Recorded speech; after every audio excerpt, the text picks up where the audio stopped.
setting up a static IP address for our web server. Okay, now, number one disclaimer about this. I am setting up a static IP address for my server for my particular network environment. Your network environment may very well, in fact, I'm almost positive it will probably be different than mine. Okay, so please remember that all of my local area network computers that I've got on my network start with 192.168.68. something. Okay, it's a /24 address. Before you go and start picking IP addresses, you have to figure out what your network configuration is like, and you have to pick something that's not going to conflict with the DHCP server. Okay, so I already know what my DHCP address server is handing out, and I know how to avoid it. Okay, now, second disclaimer about this is I am showing you how to do a setup for Ubuntu 20 from a fresh install. Okay, Ubuntu 18 is different, and in Ubuntu 20, which was upgraded from 18, is different. In fact, it's really quite different, and it's also different than 16, it's different than 14, and it's different than 12. Unfortunately, this is one thing where Ubuntu has done actually a very bad job. Every release, they keep changing the way how the IP addresses are set up. They've done a good job in a lot of things, but this is one thing where they've really fallen short. So, this is from a fresh install of Ubuntu 20. Okay, I will do up some videos showing you what the others look like so you can know what to look for and how to deal with them, but this is from a fresh installation of Ubuntu 20. Okay, so like before, of course, well, you need to be logged in order to do this, and you can see I'm still on the console. And of course, I also need to be root in order to do any of my work. Okay, so I will check and see who I am. So I've used the sudo-i. If you don't like this approach, you can always include the word sudo in front of every command. Okay, now the very first thing that I'm going to do is I'm going to show you something. You don't need to go and do this, but I'm going to show you one thing that you can check for, which will give you an idea whether or not you've got a fresh install or if it's been upgraded and bumped along. So inside the etc folder, there is a folder called cloud, and inside cloud there's a folder called cloud.cfg.d.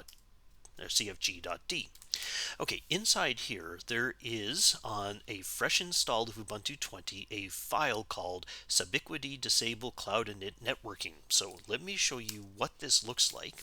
Inside it's got one very simple command which says network config disabled. And what this means, it means that Subiquity, which is the latest installer, has disabled the cloud networking. And trust me, this is a good thing. Okay, because these were the things that made Ubuntu 18 quite a bit more difficult to configure an IP address.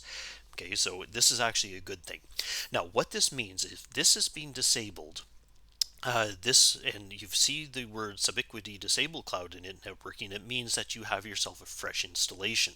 If you don't see this, chances are you've done some kind of an upgrade, a distribution upgrade up to 20, and your process will be different. Okay, and again, I will do some demos. Unfortunately, there's a large number of possibilities. I don't know if I'll catch all of them, but I will try. Okay, so check the web page and see if there's another link for how to check things. Okay, now, because this is a fresh install, what I'm going to do is I'm going to go to a folder called /etc/netplan, and this is where our configuration goes. Okay, and this is perfect. This is exactly what I want. Alright, so you can see here that I've got a file called 00installer-config.yaml. And what this is a place where we're going to put all of our configurations. Now, before we go any further, I also want to type ipaddr show, because we need to remind ourselves what our address currently is and what the network adapter is called.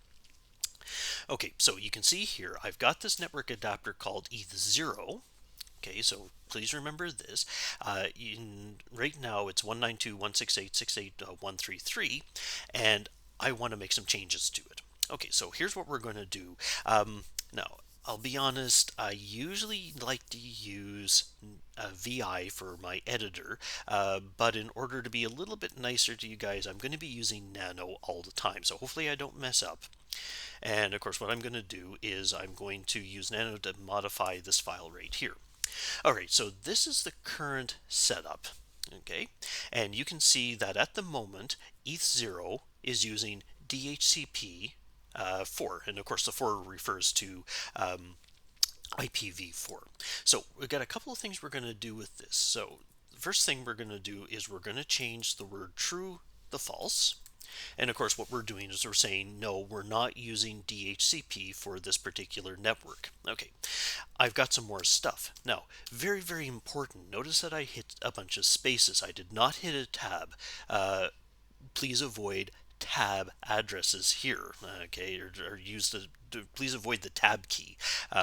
These files, now I don't know if the new version of this is now set up to deal with tabs, but I can tell you that a version, or I think starting in 16, when this netplan file was first introduced, this has been causing a lot of trouble. So spaces are certainly going to work. Okay, now addresses. Okay, now what I should be doing is I should show you what some mistakes look like. Okay, but I'm going to write everything first as it should be, and I'm going to show you what a mistake looks like, and I'm going to show you how to fix it. Okay, so addresses. Okay, and the reason why it's pluralized is because it is possible to have more than one address on a single network interface. Okay, so what I'm going to pick here is I'm going to pick the number 12 because I know that that is currently available on my network. Okay, and again, you need to do some planning beforehand. And of course, it's also a /24. If you're not sure what these things are, you're going to have to go off, you're going to have to do some searching to figure out what the slash notation means and what subnets mean and so on. Okay, so that's something outside of the scope of this particular exercise. All right, so that's the first one. And also notice that the address has to go inside a set of square brackets. That's because you can have more than one. So if you've been doing some programming, you know this is kind of an array format. All right, the next one that I need to do is something called the gateway. So the IPv4 gateway for my particular computer is 192.168.68.1. Again, your setup may be very, very different. All right, and the final thing I'm going to include is something called a name servers. Okay, so once again, it sounds like there could be more than one. And what I'm going to do here for my name servers is I'm going to have addresses, and of course there could be multiple addresses. Now, what I'm using here is this computer called .1 not only is my gateway, but it's actually my name server for everything inside the house. Okay, all right, so now what I'm going to do is I'm going to make a mistake, and I'm going to say just the word gateway here, even though I know it's gateway 4. Okay, just because I want to make a mistake so you can see what it looks like. Okay, so at this point here, I've got everything written. I think everything is fine. So I'm going to hit Control X and I'm going to say, yes, I want to save it. I'm going to save it out here. Now, the way how to actually make this thing work, this will not make any changes yet. So address addr show, no, nothing has changed yet because we haven't actually done anything. So what we're going to do is now we're going to run the word netplan apply. Okay, and it's going to go off and it's going to investigate, and it's going to see whether or not you've got some problems. And of course, we do have some issues.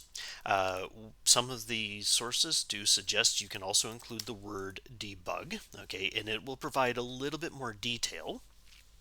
But you can see here from this line right here, it says that 00 installer config YAML 77 error in network definition unknown key gateway. So what this means, of course, is we've got a mistake, and we know it's actually gateway 4. Okay, so let's go back in and open up the file. Okay, and of course, now I gotta remember, because I don't use this one so often. Control G, no, this is not so helpful. What I really want to know is I want to know what line number I'm on, and I'm sure if you're using this, you're probably saying, hey, don't you know? Oh, here it is. Okay, display the cursor, the position of the cursor, it says Control C. So let me press Control X to close this, and Control C, and it says right now I'm on line 1 of 11. So we can go down here. So in case you're not sure, here's the Control C again. This is line 7. Okay, so let's go over to line 7, and of course, well, we know it's really gateway 4. Okay, so let's save this file, save it, and let's run netplan apply again. Okay, so without the debug. Okay, hooray, no error messages. And of course, just like a lot of things in Linux, no output is usually a good thing. But definitely if you see an error, then you've got a problem. Now, what I'm going to do is I'm going to do IPADDR show, and I'm going to take a look and see what IP address I've got. And you can now see that my IP address is 192.168.68.12/24. Okay, that's a good sign. And we got a couple of things we're going to do do a quick little check. Okay, one of my first things I always do is I try running a ping, and I try pinging the gateway to make sure that I can actually ping the gateway. The second thing that I do is I try to ping something that I know is likely to be working, like www.google.com. And if this is coming back, this means that your DNS server is probably also functioning. So it's actually decoding or turning the URLs or the names into IP addresses like it should be. Okay, so now the final test, just to make sure everything is fine. What I want to do is I want to go through a reboot. Okay, and the reason why I want to go through reboot is because of two things.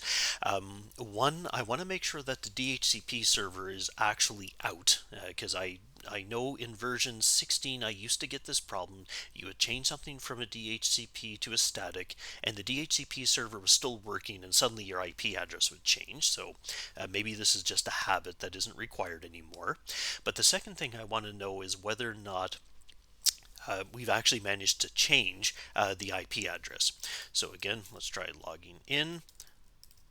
Okay, and of course remember that there could be some more output messages that appear if you log in too quick. Okay, this is good. And of course IPADDR show. And of course, this shows me that my IP address is still 192.168.68.12/24. And of course, that is exactly what I want. Okay, so that's how you go about changing from a DHCP address to a static address. Okay, is this absolutely required for the purposes of this exercise throughout this little tutorial for web server management? The answer is no. You could leave it as DHCP, so you could do it, but do remember that over time your addresses might change. Okay, there's no guarantee of it. Usually they probably won't if you leave your server on all the time, but you will need to log in through the console to at least pick up what the address is. Okay, but if you do fix it, like what I've done here, I won't have to go back and look all the time. Okay, so that's really the only reason why we're doing this. And a little bit later when we do some DNS stuff, this may give you a better idea about well, the more we learn about static IP address, it's probably going to make life a little bit easier. Okay? All right, so that's it for this lesson, and I'll see you in the next video.